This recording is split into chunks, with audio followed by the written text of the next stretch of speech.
What's up everybody, Christian James here. Today's video, RCMP, Royal Canadian Mounted Police.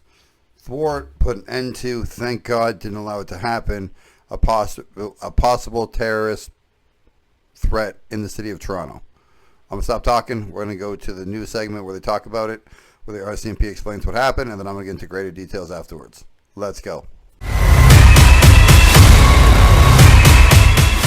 I'm here to provide information on a terrorist attack that was prevented by the RCMP Federal Policing's Greater Toronto Area Integrated National Security Enforcement Team, who we'll call INSET.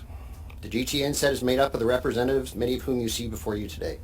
The RCMP, Toronto Police, CBSA, the Ontario Provincial Police, York Regional Police, Peel Regional Police Service, and the Durham Regional Police, with assistance that we get from the Ministry of the Attorney General of Canada, and of Ontario, and the Public Prosecution Service of Canada. INSET investigates threats to national security, including criminal extremism and terrorism. These investigations carried out by INSET look into the most serious threats to Canada's safety and security. On July 28, 2024, GTA INSET arrested a father and son at a hotel in Richmond Hill who were in the advanced stages of planning a serious, violent attack in Toronto. We became aware of this in early July. A publication ban is currently in place in order to protect the integrity of the complex investigation. However, I will speak to the details that I can provide at this time. With the consent of the Attorney General of Canada, and where appropriate, the Attorney General of Ontario, two individuals stand charged with a number of criminal code terrorism offences. Ahmed El Didi, age 62, and Mustafa El Didi, age 26, face charges for their alleged terrorist activities, including participation in the activities of a terrorist group, ISIS or Daesh, contrary to Section 8318 of the Criminal Code, facilitating a terrorist activity, contrary to Section 8319 of the Criminal Code, conspiracy to commit murder, contrary to Section 465 of the Criminal Code for a terrorist purpose, one count each of possession of a weapon for a dangerous purpose, contrary to Section 88 of the Criminal Code, again, for a terrorist purpose, those weapons being an axe and a machete. In addition, Ahmed El Didi faces one additional charge for aggravated assault, contrary to Section 268 of the Criminal Code. I want to emphasize there is no evidence to suggest that there is any remaining risk to the public. I would also like to say that I'm very proud of the impressive team effort that went into this investigation. The success would not have been possible without the work done by all involved civilian and sworn members and a collective effort from our partner agencies that I mentioned earlier and that are here before you. I would also like to thank the Canadian Security Intelligence Service, CSIS. They also assisted with this. Thank God for police. Thank God for the RCMP. Thank God for good, honest police work. And we know, I've covered videos on here before where there's corrupt cops, there's terrible cops, there's bad cops. Without these cops, look, they said they found him with a machete and an axe, if I'm not mistaken. You know what you can do to people with a machete and an axe? And in Toronto recently, there's been a ton of vandalism and arson against Jewish people. Those people were of Iranian descent, according to what I read in the Toronto Sun. I will leave the article down here, the link to it. And I'll leave, the segment I'm talking about right here, so you can see they're from Iranian descent. And somehow they were Canadian citizens, but also said in the article that it was known before they immigrated here that they were supporters or members of a terrorist organization or network. Again, in the Toronto Sun article that I read earlier, that's how I got to this story right here. But we're going to go to the part now where there's all of this arson and Jewish vandalism.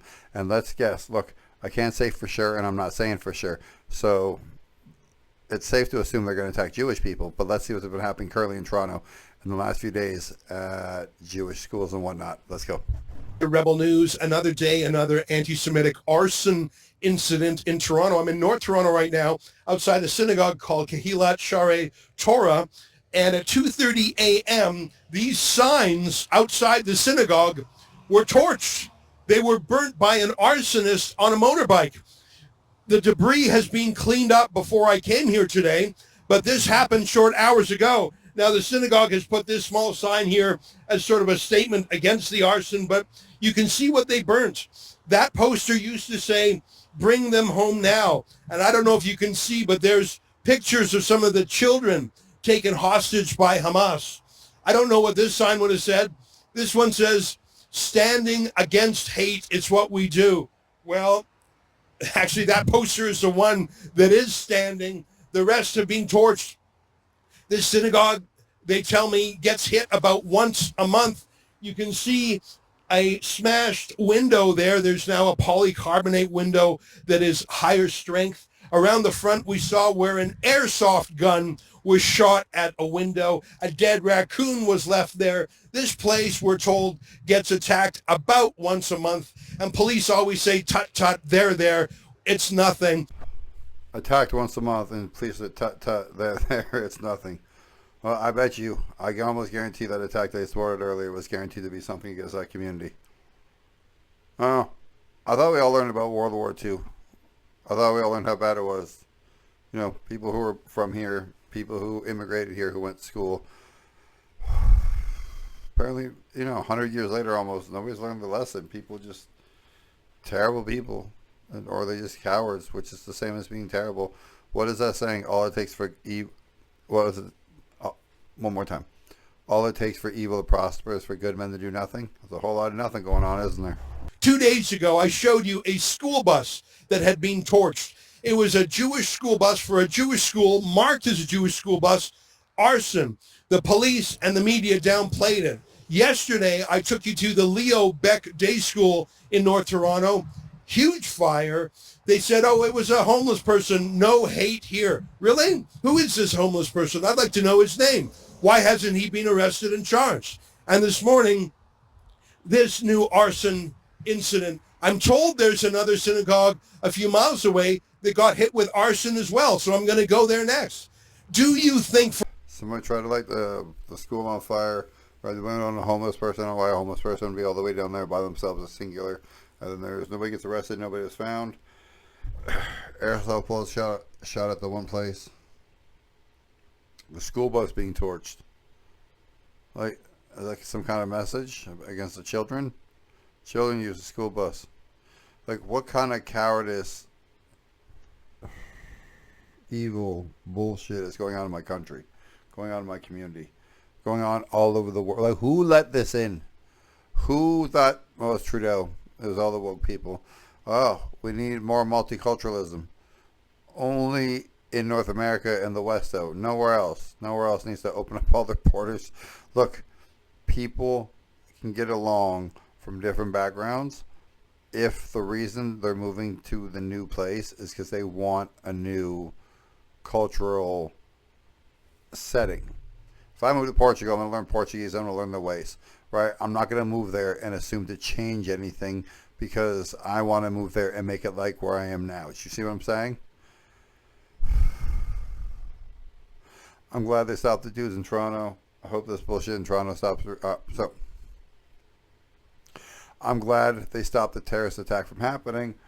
I'm very annoyed and very upset with these goddamn, the burning of all the Jewish buildings, the school, the bus, everything else.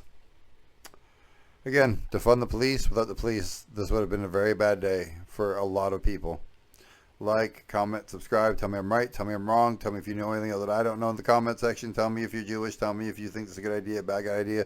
Tell me something. Make sure you subscribe. I'm out.